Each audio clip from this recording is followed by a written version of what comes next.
Foreign Market Report on the Sprott Media Network. I'm your host, Albert Liu, and I've got a great show for you today. Coming back on the program is James Rickards. He's the best-selling New York Times best-selling author and chief global strategist for Merriglem Inc. You can find out about them at merriglem.com. James, welcome back to the Power and Market Report. How are you? I'm fine, Albert. Thank you. It's great to be with you. Among your many accomplishments, I could have also added probably the most pirated interview on YouTube, James. I was boning up on what you've been up to, searching some of your interviews, and I came across one that sounded very familiar. Turned out it was one that I did with you. So okay. You're on fire. You're all over the place.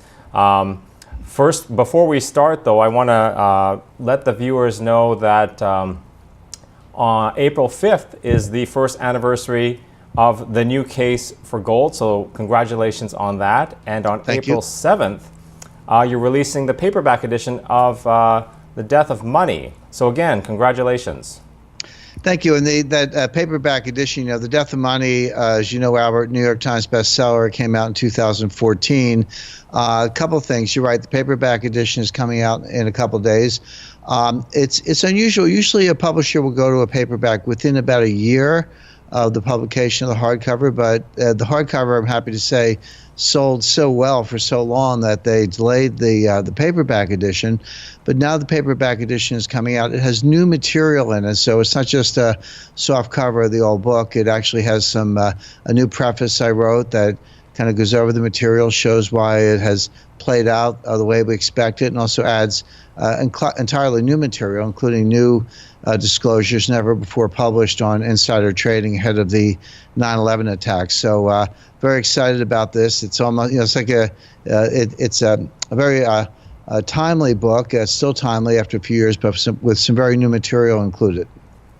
And congratulations on that, James. I was going to joke at the beginning of the show that it's been 3 months since we last talked, and where's the new book? It turns out there actually is a new book. So right.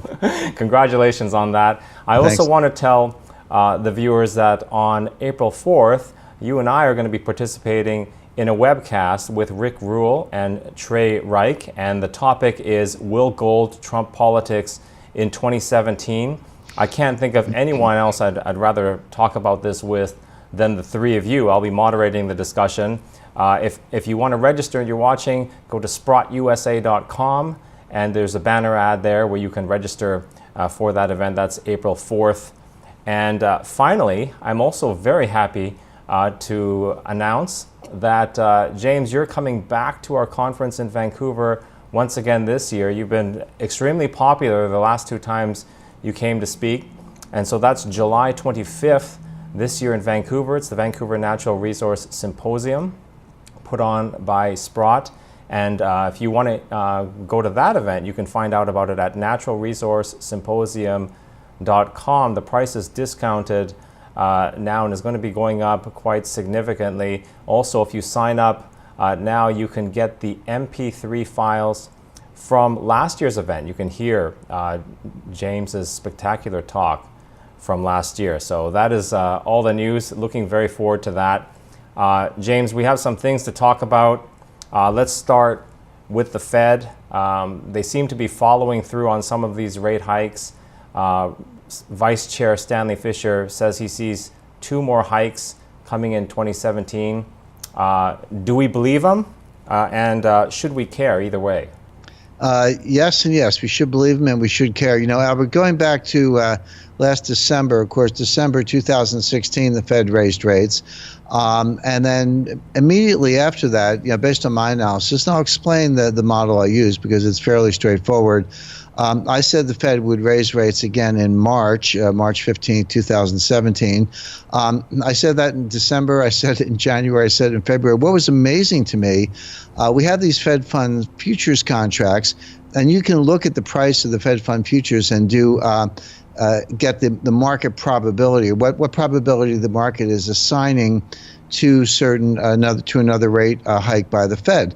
And if you follow the wisdom of crowds and so forth, you would say, well, this is all the money in the world, all the interested parties in the world coming together in one very liquid marketplace, setting a probability. And then in December, they gave it a 28% probability. That was the March rate hike. 28% probability. Throughout January, it was 30%. February was 30%. The whole time, I was kind of 75, 80%. I was, quite certain they would raise rates. You never want to say 100%. That's silly, but I was kind of, 80% converging on 100%. Then suddenly, in 3 trading days, right around the end of February, early March, so kind of February 27th, 28th, March 1st, March 2nd, the probability went from 30% to 80%. It was caught up to where I was all along. It was one of those hockey stick charts where it's flat and then it just sort of goes vertical. And then, of course, by March 15th, all of us converged on 100%. It was very clear that the Fed was going to raise rates by that point. But I was just kind of amazed. It was very clear to me in December that they were going to do it. The market stayed at 30%. Why is that? Why did and just because markets are collective wisdom and they're liquid doesn't mean they always get it right. And sometimes they have these catch-ups. And the reason is that the market, believe it or not, actually doesn't understand why the Fed is raising rates. And let me just and I realize that's a major statement. Let me just take a minute to unpack that a little bit. Here's my analysis. The economy is fundamentally weak. The Fed is raising rates into weakness. By the way, I expect they'll raise again in June. So here we are in late March, coming up in April. I'll just say that as of now, my expectation is they're going to raise again in June. That is what Vice Chairman Stanley Fischer suggested yesterday. But they're not raising them because the economy is strong. Actually, the economy is fairly weak. They're raising them for a completely different reason. This rate hike cycle that the Fed is in is detached from the business cycle. Normally, the way it works is that the economy gets stronger, labor markets tighten, unemployment goes down, inflation picks up, and the Fed's watching the whole time. And they say, you know what, we better do so. We better raise rates. Then they raise rates, they raise rates, they raise rates. Sure enough, the economy cools down, unemployment goes up, inflation comes down. We get close to a recession. Maybe we're in a recession, and the Fed's watching again. The Fed says, oh, we better cut rates, and so forth. So you have this nice kind of sine wave, this cycle. But what's important about that is the Fed does not lead the economy. The Fed follows the economy. So as the economy is going up, the Fed's watching, and then they tighten. And as the economy cools down, the Fed watches, and then they ease. So the Fed follows the economy through the business cycle. And that's what the market is saying. But that is not what's going on right now. What's going on is the Fed is trying to raise rates, even though the economy is weak, because they're trying to raise them to get them high enough so they can cut them in the next recession, which could be coming very, very soon. I mean, we're 8 years into an expansion. This is extraordinarily long. This is long by post-1980 standards, which is an era of long expansions. It's double the average expansion since the end of World War II. This is an extremely long expansion. It's been a weak one of the weakest expansions in U.S. history, but a very, very long one. So no one should be surprised if we have a recession tomorrow. I'm not forecasting that. I'm just saying that we're at a stage where that could easily happen. The Fed knows this. Now, the data shows that you have to cut interest rates 3 or 4%, full percentage points, 300 basis points, in other words, or more, to get the U.S. out of a recession. How do you cut interest rates 3% when you're only at 0.5 of 1%? The answer is you can't. You've got to, and by the way, the evidence is that negative rates don't work. Negative rates are not more of the same, like more cutting. When you go from 0 to negative 25 to negative 50, technically you're cutting rates, but that does not have the same effect as cutting positive nominal rates. So that doesn't work. So the Fed is desperately trying to get the rates up so that when the recession hits, they can cut them again to get us out of the recession. The problem, the finesse is, can you raise rates in a weak economy without causing the recession you're trying to cure or getting ready to cure? My view is they're not going to be able to pull that off. Why is the Fed in this situation? Well, the reason is they missed an entire tightening cycle. The time to raise rates was 2010, 2011, 2012. In the early stages of the recovery, that's when you raise interest rates. The Fed didn't. They skipped a whole cycle because of Ben Bernanke's crazy experiment with zero interest rate policy in QE1, QE2, QE3. I mean, I think the viewers are very familiar with all that. We don't have to revisit all that. We'll look back, and this will be viewed as a major failed monetary experiment where we're all the guinea pigs. But they skipped a cycle. So now they're playing catch up. So they're raising rates at the worst possible time because they're trying to catch up, get them high enough so they can cut them when the next recession comes, and do that without causing the recession, which they probably will. Now, the market doesn't see what I just explained. What the market's saying is they associate, they do all these correlations and regressions. This is just Wall Street, typical Wall Street research. So they see a correlation between raising rates and a stronger economy. Well, that's true. There is a correlation between raising rates and a stronger economy historically. It just doesn't apply now because we're guinea pigs in this experiment that I just described.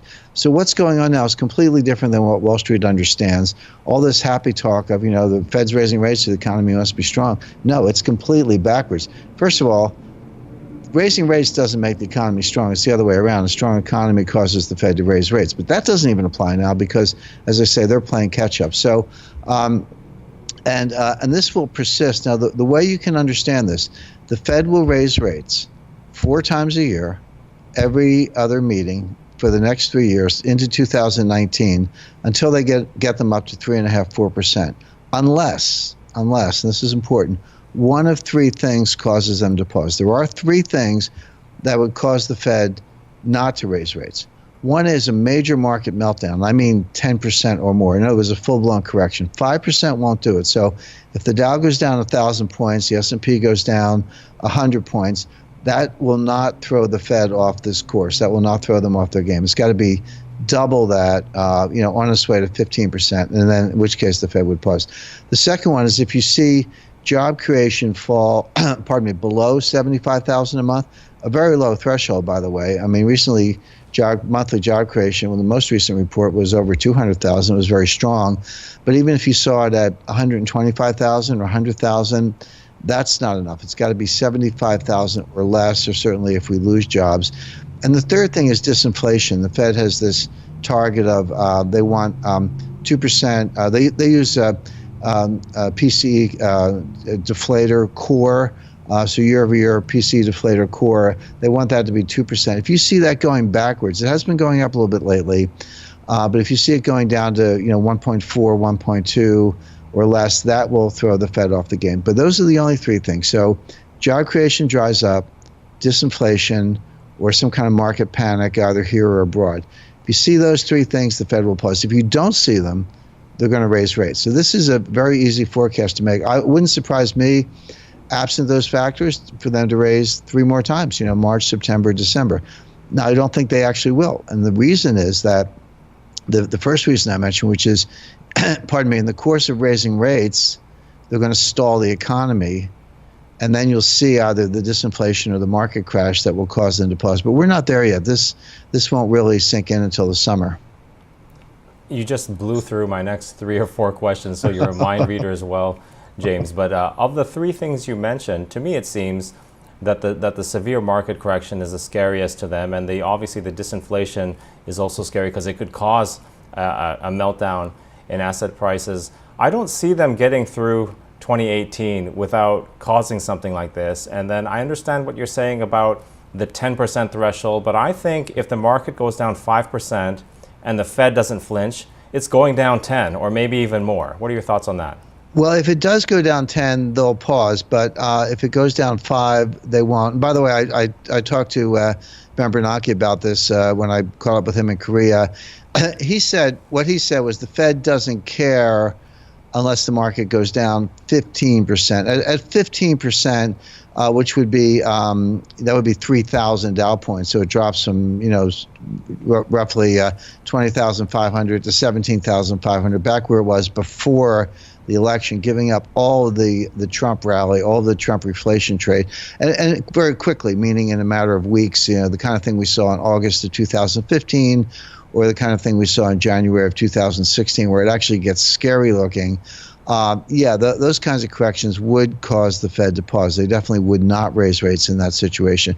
But 5%, they literally don't care. Now your point, Albert, well, gee, if it's 5 or 6 or 7, aren't you on your way to 10? You might be. It depends on the momentum, whether it's kind of, right now it's kind of like stalling, a little slow grind down. This isn't a crash. This is just grinding down. That's not going to upset the Fed that much. They would say it's not their job to prop up stock prices, even though they have, in fact, done that because of the so-called wealth effect. But if it goes down precipitously, you see 1 or 2 percentage points a day, day after day. So it's 2 weeks go by and we're down 10%. Yeah, that would cause the Fed to pause, and that's obviously very very dangerous because of the instability of the system as a whole. Now, on that point, I'll be brief. I separate the business cycle, the kind of crash you might get in a business cycle or recession, from a systemic crisis. Both of those things can cause the market to go down, but it goes down for different reasons. In a normal business cycle, the stock market's supposed to go down because earnings are going to dry up and multiples are going to contract and people are going to sell stocks, and it might get a little bit disorderly and you might see a 10% correction. That can be associated with a normal business cycle. But you can also see the market crash for systemic risk reasons. This would be some kind of shock, the kind of thing we saw in 1998 with Russia, the kind of thing we saw in 2008 with Bear Stearns, Fannie Mae, Freddie Mac, Lehman Brothers, all in pretty close sequence. The two things can go together. You can have a business cycle correction without a panic. You can have a panic without a business cycle correction. We had that in October 1987. October 19th, 1987, the stock market dropped 22% in one day. One day. That would be the equivalent of 4,000 Dow points or 450 S&P points in one day.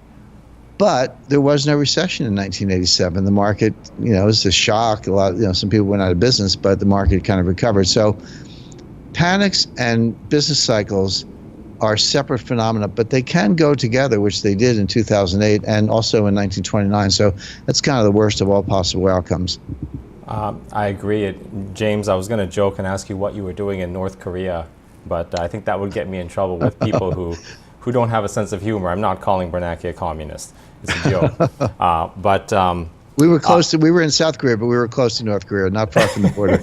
Okay. I think you're right. The fact that if the panic and the business cycle, the bust, coincide, you could have something very violent. And I think that's what we may be looking at this time, simply because the panic will come from the fact that we've ignored the business cycle for so long. Like you said, we skipped an entire cycle, just acting as if it didn't exist, keeping rates pegged to zero. So what probability would you put on that? The big business cycle correlated with or corresponding with just a massive panic like we saw in the 80s? I agree with that, and I think it'll actually be a lot worse than certainly what we saw in 2008. It'll actually be, to me, this is more of an extinction level event as these things go, as economic crises go. And pardon me, but the reason I think the business cycle will fall out of bed along with a systemic risk is because the Fed has smothered the business cycle with zero interest rate policy, money printing, expanding the balance sheet, forward guidance, all these manipulations. We didn't have a real low in 2008. What I mean by that is, you hear a lot about the V-shaped recovery. So the economy goes down very sharply, and then it goes up very sharply. That's a normal kind of phenomena in a business cycle. It's what happened in, pardon me, in 1981. It's what happened in 1974. It didn't happen this time. What happened is we started to go down sharply, but the process, the process was truncated because of Fed intervention, not just money printing, QE1 and zero interest rates, but tens of trillions of dollars of swaps with the European Central Bank, where Europe was desperate for dollars. The European Central Bank can't print dollars. They can only print euros. So we printed up a bunch of dollars. They printed up a bunch of euros. We swapped them, again, to the tune of tens of trillions of dollars in euro swap. We didn't know that at the time. It was suspected, but it was years later because of Dodd-Frank and some congressional hearings that information came out. But what we did know at the time, they guaranteed every bank deposit in America. They guaranteed every money market fund in America. They didn't have to. I mean, we had FDIC insurance up to a limit. There was no guarantee on money market funds, but the Fed went in and guaranteed them. So they took these extraordinary actions. They did truncate the collapse, but you never got it out of the system. We never had the write-offs, the bad debts, the closures, the things that should have happened to get to basically get the system to a point where it was able to grow much more rapidly above trend on a sustainable basis and get back to trend. What we've had instead is below trend growth for 8 years. The U.S. is Japan. I said this in my first book, Currency Wars, in 2011. I actually said it before that Bernanke spent the early part of the 2000s, the early 2000s, just excoriating Japan. He says, Japan, you don't know how to run monetary policy. You don't know how to get out of a recession. People talked about the lost decade. Then it was the lost 2 decades because, this started in 1990. So by 2010, you had 2 lost decades. Now we're more than halfway through a 3rd lost decade. It's been 27 years of on and off recession, depression, deflation, disinflation in Japan. Nothing like trend growth. And Bernanke criticized them, and yet he made every mistake the Japanese made. We are Japan.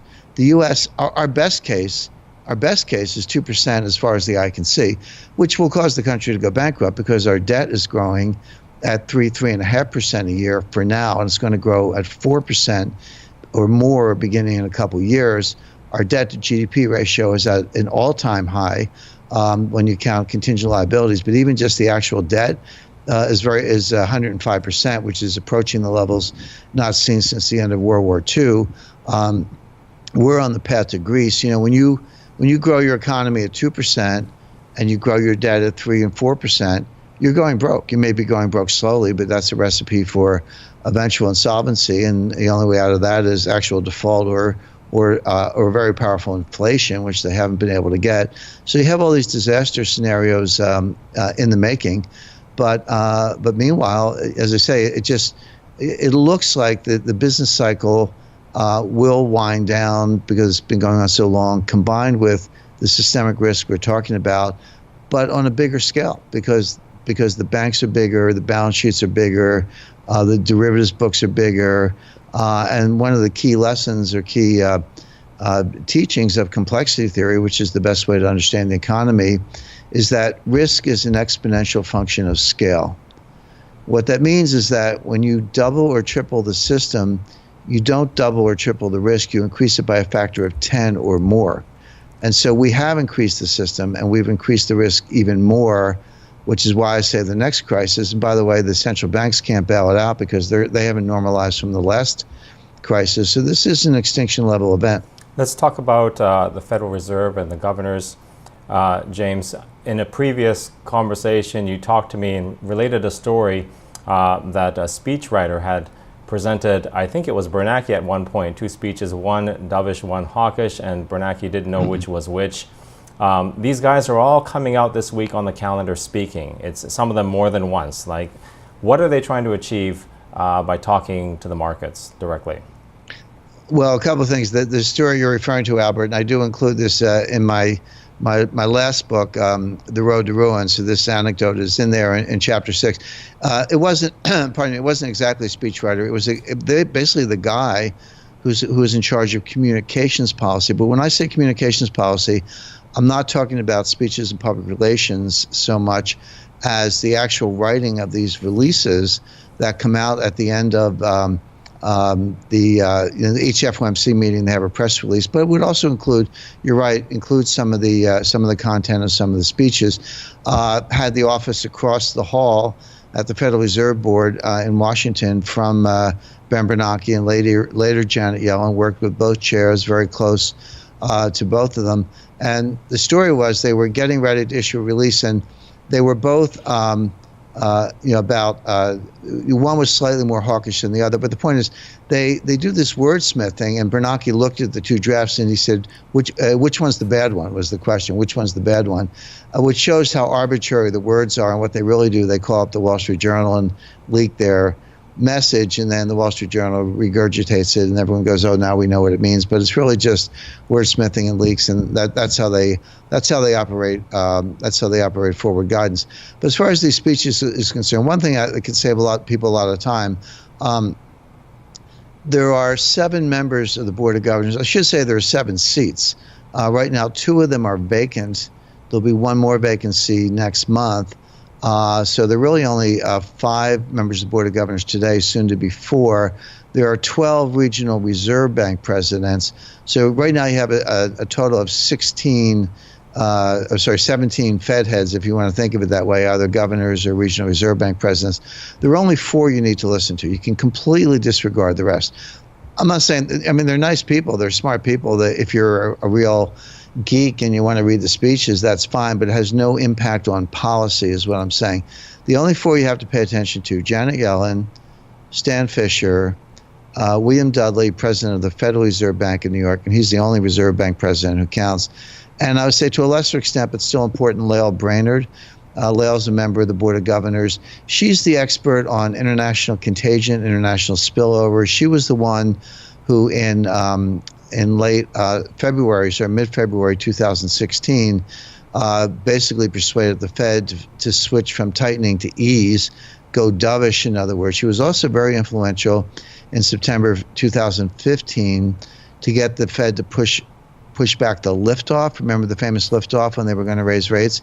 It was all teed up for September 2015, but you had that meltdown in the Chinese stock market and then the U.S. stock market in August 2015. And she was influential in saying, don't raise rates now. And they did push it back to December 2015 for the first rate hike. That was the liftoff.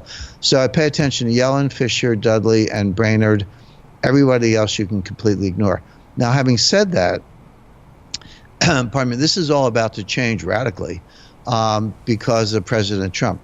And Donald Trump owns the Fed right now. He owns the Fed. And let me explain why that's true. Because there are the two vacancies I mentioned. Well, a third governor, Dan Tarullo, just announced his resignation effective in April. So count that as a third seat. So he'll have three vacancies soon. You have Jay Powell, who's on the board today. He's a Republican. He's the only Republican. He hasn't had anyone in his sandbox for a long time, but he'll soon have three Trump appointees. So you're going to have four kind of Republican appointees probably in a matter of weeks. Beyond that, Janet Yellen's term ends on January 31st, 2018, but that requires Senate confirmation. So they're going to have to name her replacement before then, so the Senate can schedule confirmation hearings. So Trump will probably make that appointment maybe as early as November or December, which is not that far away. That's just another 6 months away. So there's five. And then Stan Fisher's term ends in June 2018. Same thing. They're going to have to announce that probably by April or May. So within a year, just over a year from where we are now, Trump is going to have five new appointments and one Republican on the board. He's going to control 6 of the 7 members of the Board of Governors. The only Democrat, Lael Brainerd will be the only Democrat. She might resign just because she won't have any friends. She'll be like Jay Powell is today. She won't have anyone to talk to. No president has had this many appointments at one time since Woodrow Wilson in 1913. That was only because all the seats were vacant, other than there were 2 statutory seats at the time, the Treasury and the control of the currency. But other than that, Wilson got to fill all of those seats in 1914 because they were all vacant. So Trump owns the Fed for the reason I just described. So that's easy. Now the question is, what does Trump want?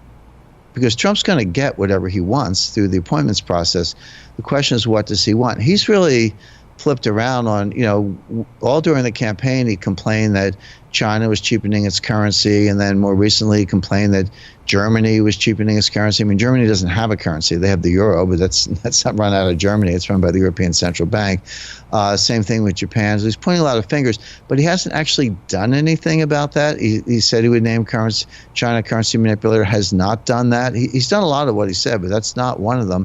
So you think that Trump's a weak dollar guy based on that, and yet you look at the people around him, David Malpass, Steve Moore, Larry Kudlow, Art Laffer, Judy Shelton, others. These are all strong dollar, sound money people, and some of them are explicitly pro-gold. So I'm not saying Trump's going to go to a gold standard anytime soon. I'm just saying that I expect Trump to appoint hard money people. I think we're going to see a big bang kind of announcement where he announces 3 seats all at once, including a vice chairman for regulatory matters. And I think you'll see that they're hard money people. And again, I don't know this for a fact, but there's very good reason to believe, based on some conversations going on behind the scenes involving the White House, that they want to put Kevin Warsh on the board, and that he would actually be the next chairman of the Fed. He would replace Janet Yellen. Now, what's interesting about that, Kevin Warsh was already on the Fed. He was a governor. He's not the chairman. back in 2010, and then he resigned. A lot of these guys, they don't fill out. These are 14-year terms. No one stays around for 14 years. Some of them, they leave at some point. So Kevin Warsh has no reason to go back on the board unless he's going to be chairman, because he was already on the board. So if you see Kevin Warsh go on the board, that's a signal that he is going to be the next chairman, because otherwise he wouldn't take the job. So you could make Janet Yellen a lame duck by next month. Can you imagine being chairman of a board and there's the next chairman sitting right next to you, and everyone in the world knows it? It's kind of embarrassing, but as I say, it's a way to pull the rug out from under Janet Yellen. So I described why the Fed's on a tightening path, having to do with catch-up, trying to raise rates before the next recession. But I don't see that changing. If anything, the people I'm talking about, the Judy Sheltons and Kevin Warshes of the world, let's see who they actually are. But if they're hard money people, if they're Taylor rule people, the Taylor rule would say that rates should be 2.5% today. So I expect this hard money path to continue. What that means is it's going to slow down the U.S. economy, because the economy is already weak, and then we could be in a recession by the summer. So it's kind of fasten your seatbelts in terms of what that means for the stock market. Kevin Warsh, just like Richard Fisher, has been quite outspoken since he left. I think it would be an interesting confirmation. But you just turned everything upside down on me. So I was thinking that with Trump in controlling 5 out of 7, we would expect a weak dollar. Also, I would have guessed that there would be QE4 eventually, and he would go into infrastructure and building because he's a builder, not a banker. We're running out of time, but just your quick comments of that. You're thinking strong dollar, not weak dollar with Trump? Well, for the time being, yeah. Now, because Trump wants to do something about the trade deficit, that's for sure, but they're not going to do it through the currency. They're going to do it through trade policy, through tariffs. So the attack on China is not going to run through the Federal Reserve Board in a weak dollar. It's going to run through Wilbur Ross, Peter Navarro, Dan D'Amico, Robert Lighthizer, who's the designated United States trade representative. That's where they're going to get China with tariffs and other non-tariff barriers, more so than the currency wars. Okay, very good, James. I've kept you over, so thank you very much. Just want to remind everyone, April 4th, webcast Will Gold, Trump Politics in 2017. Check out that. Join me, James Rickards, Rick Rule, and Trey Reich. Go to sprottusa.com for details. April 7th is the release of the paperback edition of The Death of Money with a brand new preface. And then later on, July 25th, the Vancouver Natural Resource Symposium. You can check out that at naturalresourcesymposium.com. Go now, get a discount, and also get the MP3 files with James's presentation from last year. James, it's always a pleasure to speak with you. Thank you very much, and I look forward to doing it again. Thanks, Albert. And just that Death of Money paperback, that's available for pre-sale on Amazon right now. So I hope the viewers have a look. And as I say, there's interesting new material in the preface. Don't wait. Get it now. Thank you very much, James. Take care. Thanks, Albert.